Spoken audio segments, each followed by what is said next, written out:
Mayroon na naman yung operasyon namin doon na sige, lakad-lakad namin.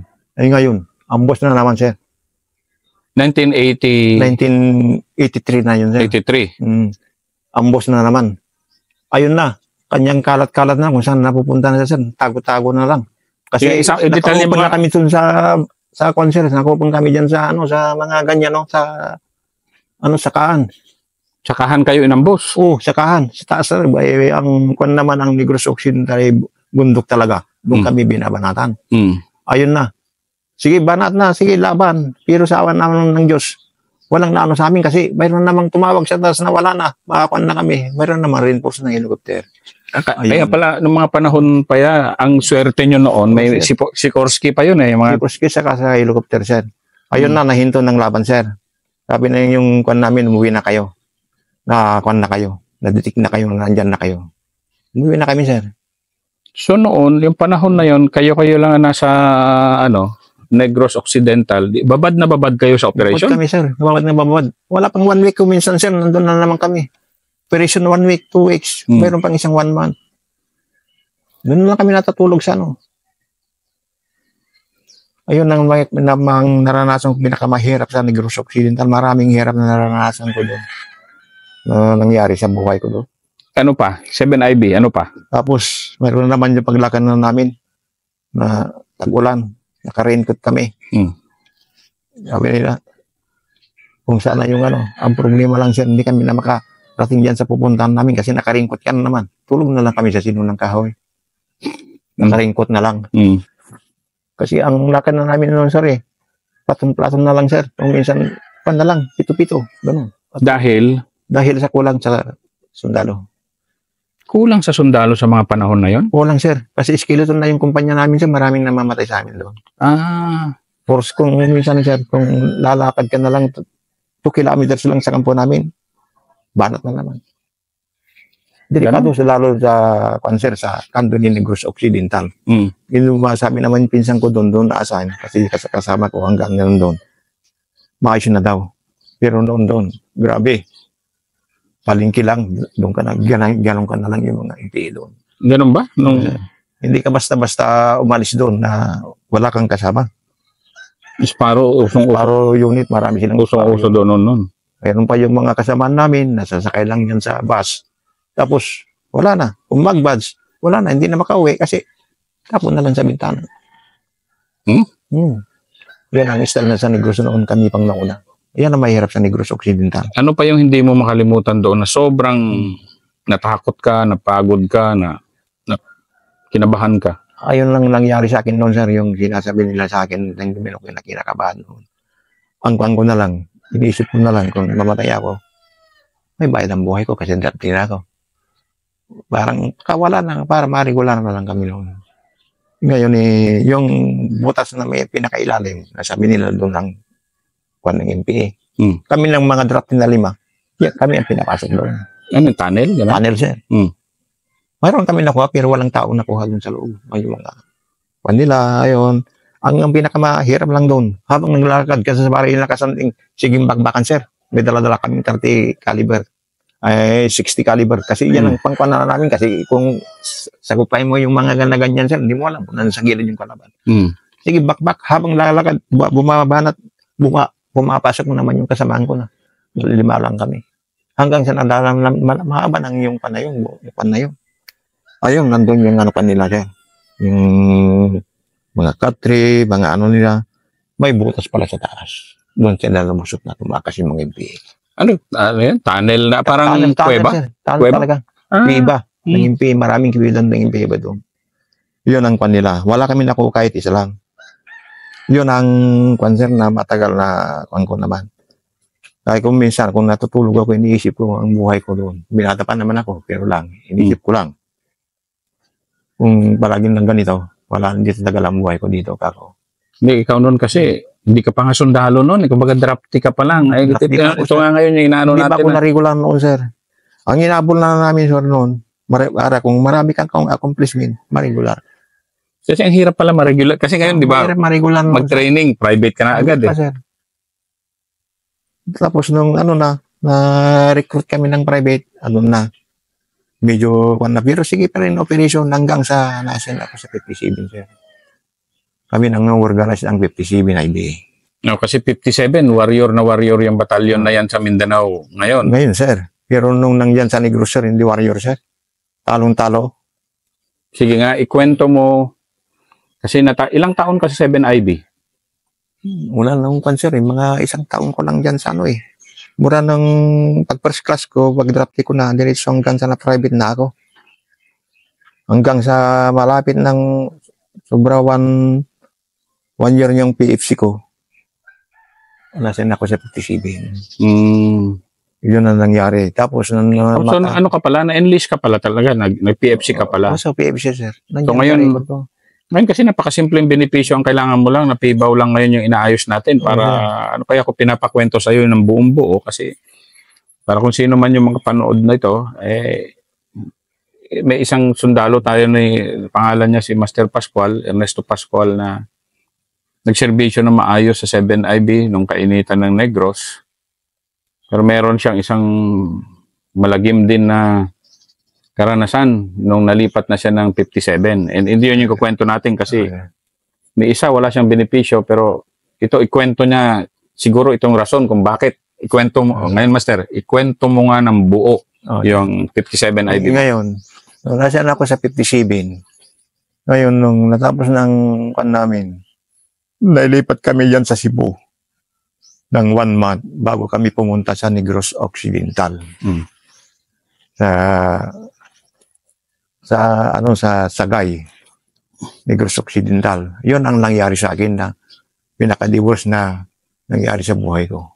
Sige nga, ikwento mo yung buong detalye, anong layout ng detachment nyo para maintindihan ng publiko. Ang detachment namin noon, pinalitan namin yung mga detachment ng mga PC. PC? Oo, sir. Okay. Ngayon, nung makaraan ng isang buwan, 2 buwan ata yun, nag-operate ng kumpanya namin ng initial 1 month.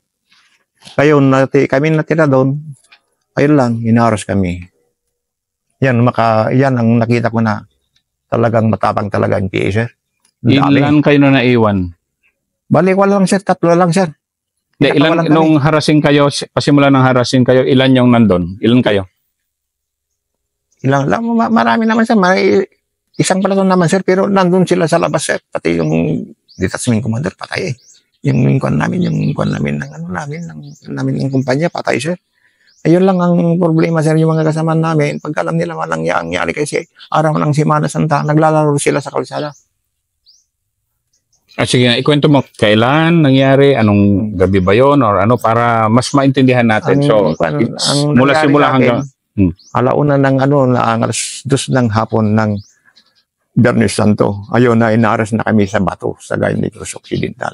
So, nasa detachment? Detachment kami. Pero yung mga ibang kasamaan namin, mayroon na kami isang platoon doon, isang kasamaan namin, naglalaro sa ibaba.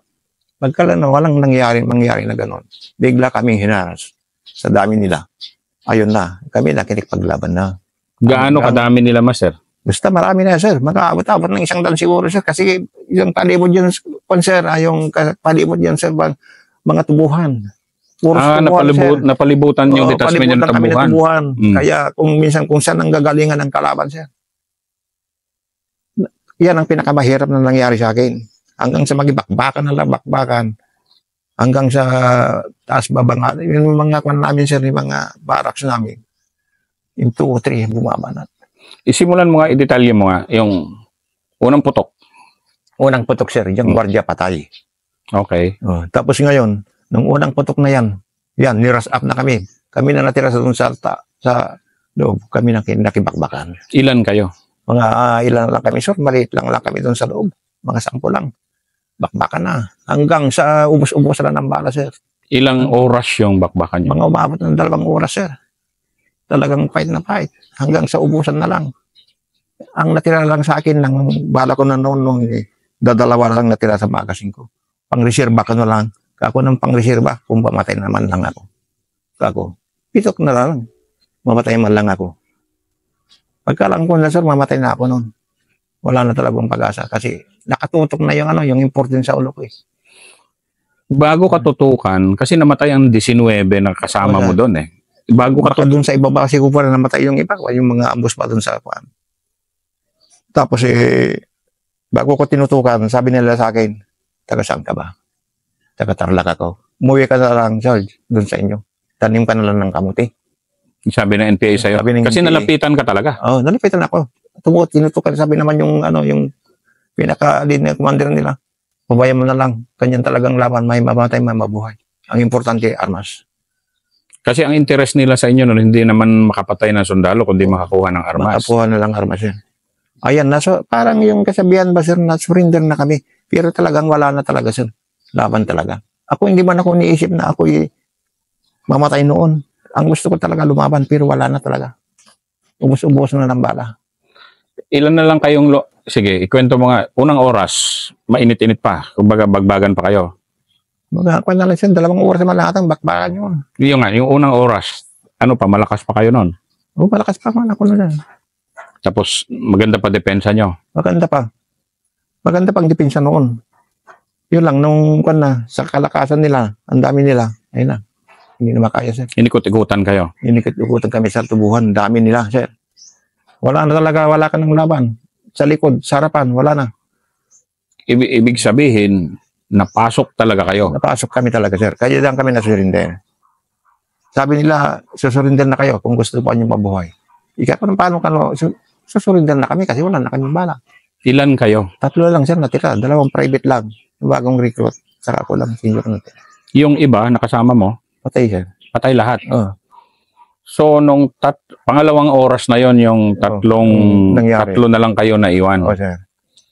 Ikaw noon bilang isang sundalo, hindi ka ba, medyo sensitibo to, pero hindi ka ba sa panata natin na hindi ka dapat mag-surrender? Oh, dapat namin naman mag-surrender, sir, pero naubusan ako ng bala. Yun na. Yun lang, sir. Yan ang problema ko noon. Naubusan ako ng bala. Hindi ka naman makabalik dun sa supply, sir, kasi punta ka dun sa supply. Nakuha naman nila, sir.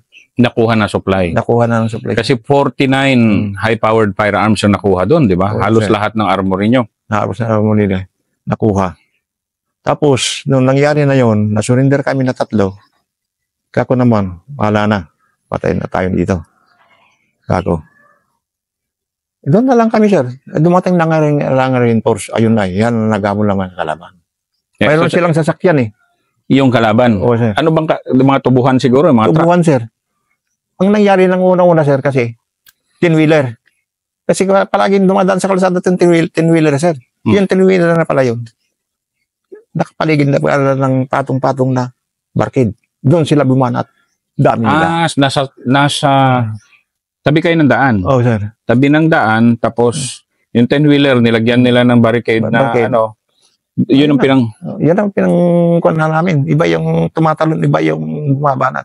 hindi, yung detachment nyo, hindi mataas pala. Hindi, sir. Plain lang, sir. Plain siya, tabi Pero ng, paikot ng tubuhan, sir. talagang mahirap talaga depensahan yung ganun. Tapos, ayun na. Kung walang yung reinforce, sir, patay kami lahat. Ang reinforce lang ang iniisip ko nung sana dumating naman yung reinforce. Yung dumating yung reinforce, parang nakakuan na yung loob ko na. Ano kaya, mabuhay ako kaya. Sandali kasi dumating yung reinforce, pero yung nga, napasurrender na kayo. So, ibig Okay. sabihin, umalis na rin yung kalaban. Oo, sir, binabayaan kaming 3. Example nga, ikwento mo nga yung, para maintindihan yung naging desisyon mo na yon, di ba? Para mapanatag din ang loob mo na kinailangan kong gawin yon, di ba? Na paano naglaro sa utak mo yung gano'n noon na lumapit na napasok na kayo? Okay. So kita mo yung mukha ng mga NPA. Okay. So una mong makita mukha ng mga NPA, ano itsura? Anong Ang mga itsura nila, sir, ang mukha ng mga MP, at tulad sa atin, Pilipino rin, pero lang. Puros lang. Mayroon kan sa mga ulo. Sign, counter sign. center sign? Oo, sir. Tapos Tapos, nilapitan ka. nilapitan ako, tinutukan ako ng importin. So anong kuan mo? Nakakuan, sir, nakadapa pa ko yun. Talaga lumalaban, nakadapa ako. Sabi niya, sir, taga saan ka ba? Sabi niya sa akin, taga Luzon ako. Bakit ang layo ang Luzon? Bakit nakarating ka dito? Uwi ka na lang sa inyo. Tanim ka na ng kamuti. pinatayaw nila ako. Tapos yung dalawang private, nanginginig sila. Pinatayo sila. Sabi naman yung commander nila, pabayaan mo na lang yan, ganyan talaga laban. Buhayin natin sila. Ayun, umalis sila. Ang importante, kuha ng mga armas. Yung 49. Kasi yun isa sa pinakamatindi na kwan doon eh. Kaya nga siguro 19 napatay. Siguro isang platoon kayo kasi tatlo kayo nabuhay, 19 yung patay, 49 high-powered firearms nakuha nila. Pero nung umalis sila, dala-dala ng firearms nyo, ano nangyari pagkatapos nun? Ang nangyari na, sir, dumating sila, ayun na, sir, wala na. Ngayon, mayroon nag-reinforce na naman, hindi na nakarating, sir. Inambos. Inambos din yung nag-reinforce? Oo, sir, inambos yung reinforce. So, pero, sige, sabi mo kanina, may chopper, master, no? Chopper. May chopper. Pero yung nag-reinforce na yun, sir, yung kinabukasan, ay mga maya-maya, wala na yung mga chopper kasi madilim na, sir. Naka-reinforce yung mga kasama ko na nakasakay sila ng dump truck. Yung 6B ng kuha ng sundalo. Ayun na. Hindi na nakarating sa amin sundalo. Nakarating na sa umaga pero marami ng patay. Yung nag-reinforce? Nag-reinforce. Magkakasama namin na Alpha Company ng WTCB. Pero yung 49 firearms, naitakbo nila o naibalik din? Naitakbo na, sir, pero naibalik. Kasi yung naglagyan nila natin wheeler, sir, doon nilagay yung mga armas. Yan, banatan ng helicopter at saka Sikorsky. Kaya naibalik yung armas. Iniwan na lang yung armas. Takbo na lang sila. Takbo na lang sila, sir. Kasi malalakas ng bawi ng Sikorsky, sir. Force lang kuwan eh. Hinabon nila sa kalsada. Daanan ng mga kuwan nila. Ayun na nangyari, sir. Ayun na nangyari na yon. Pagkalam ko, hindi nila ako kunin ng brigade. Ginoon ako ng statement. Doon na nangyari sa akin, sir. Wala ako ng statement doon sa brigade.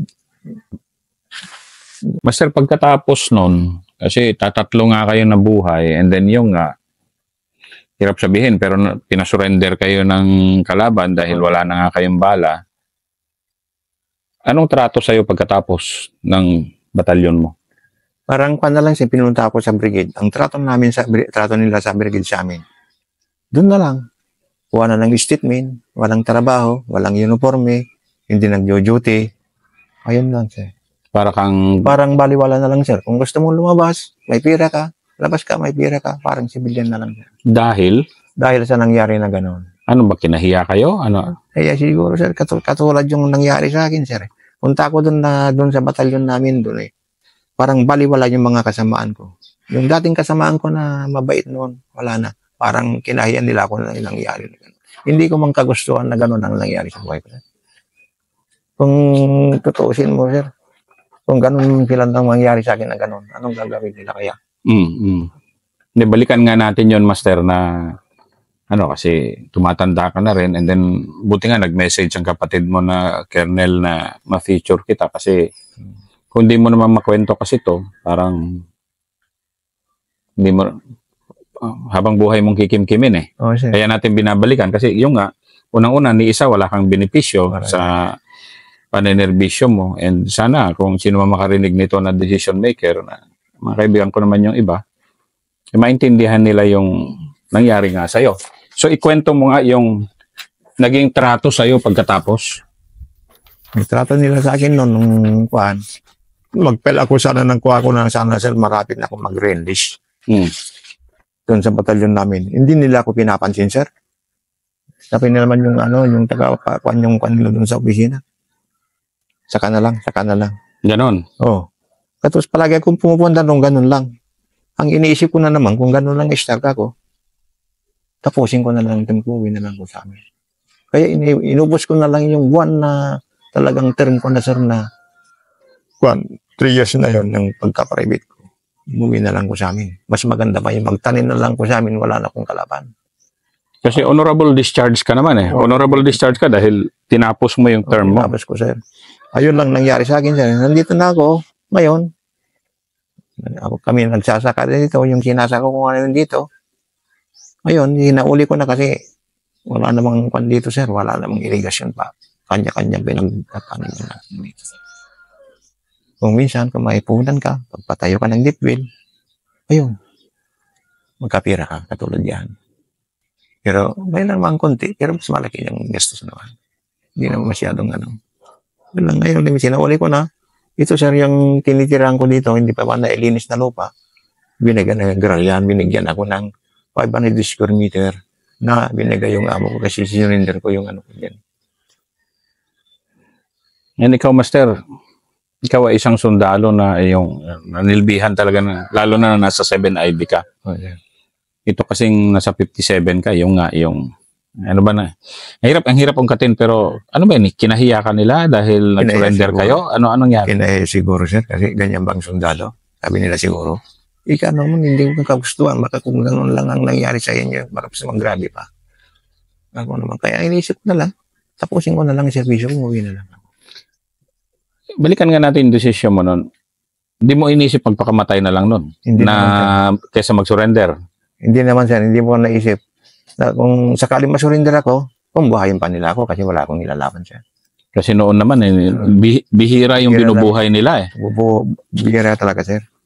Kung buhayin pa nila ako, ayun, maganda. Pero kung patayin nila ako, okay lang. Wala na akong laban sir.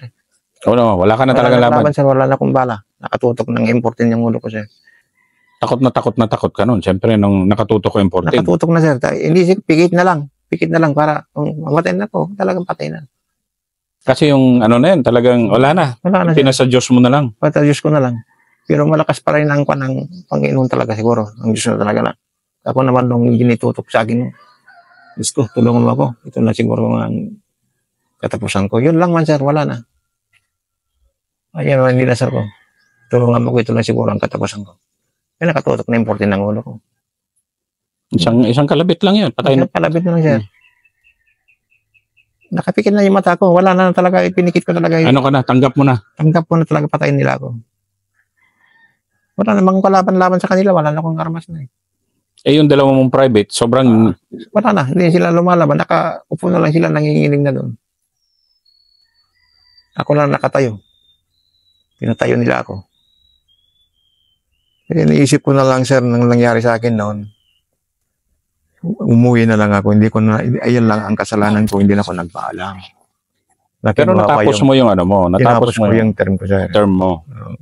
Yung talaga nakuha ko yung silver ko ng term ko na yun. Umuwi na ako. Dito sa amin.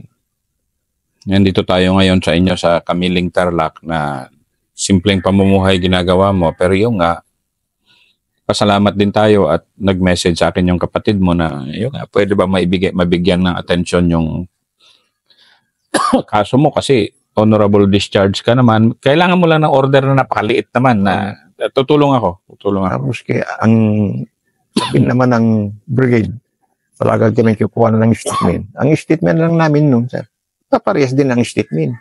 Wala na kami sasabi ng statement, kundi lang yun. Na talaga naubos na kami ng bala talaga. Ay kinakugkob na kami, nakuha na ng armor namin. Wala na. Saan kami kukuha ng bala? Ayun na lang, mahirap. Ang nangyari sa akin, na pinakamahirap nangyari sa buhay ko. Kasi patay lahat ang kasama mo. Patay na lahat, sir. Kung minsan, kung natutulog ako dyan, bigla pa ako naisip yung nangyari sa akin. Parang maupan yung utak ko, mawawaras ako. Minsan naisip ko. 30 years, mahigit na yun. 38 years na siya. Parang maalala ko pa, may napakuan ko pa minsan na yung paginipan ko pa yung nangyari sa akin, nung sumutulo pa ako yung nangyari sa akin na last na fight ko dyan sa Negros. Ano master, sige, medyo mabigat to na tinatanong ko sa'yo, pero makatulong sa mental health mo naman yan kasi 38 years na, pero alam kong bumabalik pa sa'yo eh. Pero ano yung bumabalik sa'yo? Bumabalik sir yung nangyari sa akin na bakit ganun nangyari sa akin pagkasundalo ko. Hindi sana ganun na mangyari. Na ako pang natira, kinasuhan pa ako kung kaso yun. Ako naman. Kinasuhan ka pala? Iiwan ko kung kaso yun sir. Sabi naman yung kapatid ko, Trigon, pinapahanap ko yung yung discharge order ko sa 3rd Division. Sabi niya, nakikita ko yung pangalan ko, yung Kawardice. Sabi niya, paano Kawardice? Oo, palagay mo Kawardice. Pero hindi ko man tinakbo ng kampo. Nasurrender lang ako. Ako naman. Ganyan talaga. Wala namang Kinasuhan ka. Pero hindi naman tinuloy-tuloy yung kaso mo na Cordice. Hindi. Hindi na siguro, sir. Hindi man ako nagpunta na doon sa... Kasi umuwi ka na eh. Uwi na ako, sir. Apan ETE, umalis ka na. Pinabayaan ko na lang yun. Inisip ko noon, wala na talaga. Wala na akong makatikpan yung pinaghihirapan ko sa pagkasundalo ko. Kasi yan naman ang serbisyo ko. Sabi naman yung mga kapitbahay ko, pwede na, 6 years lang, pwede na, hanapin mo yung reserve soldier mo. Kaya pinahanap ko, sir. Wala daw. Katulad yung dyan sa GS ko na kapitbahay namin yung kamag-anak ko, Staff Sergeant. Wala. Sabi naman niya yung order, sabi niya, kung makalipas ng 10 taon, ibalik sa 3rd Division yung order mo. Pero lang, ang sabi niya, mahirap ungkatin na. Kasi matagal na eh. Kaya mo na sabi nila. Tinapos siyabing ko yung utol ko nga sa malapit ka dyan. Hanapin mo nga yung reserve order ko. Sabi niya, ang layo. Ang layo? Buti kung hindi ako nasa India. Alam ko naman dyan eh. Ako sa kanya. Malapit lang sa Mindan ka ako naman sa kanya. Iloilo ka. May sa Aklang ka. Malapit lang. Nasaan ako sa Iloilo 1 year. Ako, alang-alang man, hindi ko alam yan. Palagi kong pumunta sa Aklan noon. Doon sa 47. Alam ko yan. Ako sa kanya. Hindi kasi siguro lang, yun nga, nung hindi ka na pinapansin, na yun nga, na-charge ka nga ng Cordice na gano'n, siguro ganun nga naging desisyon na hindi ka nabigyan. Pero yun nga, nagserbisyo ka talaga. Yun nga lang yung huling serbisyo mo hinaras kayo at 3 lang kayo naiwan na napilitan kayong mag-surrender na kahit ako man siguro hindi ko maalam din ang gagawin ko kung gano'n ang nasa sitwasyon eh. Ang inisip ko lang hindi ko talaga mag-surrender eh. Umapait-pait talaga ako, lumalaban ako. Ako man lang lumalaban na, yung mga private military lumalaban na eh. Wala na. Wala na talaga. Bumigay na. Wala na, di ba sila nakasubukan na sabong, parang yung sabungan. Ayun na, ako lang bumabakbak doon na natira, akaka ko naman wala na. Ako na lang, maubos na ang bala ko. Paano ngayon yan? Hanggang sa naubos na yung bala ko, sir. Ayun ang nangyari sa akin. Wala nang pagkulan ng bala. Ika ko naman, tanongin ko yung mga kasamang ko yan, kung naubos na, sir. Paano mo naubos na bigla? Puro automatic, paano? Paano na yan? Automatic, ilan ang basic load natin? Patay na. Patay tayo dyan.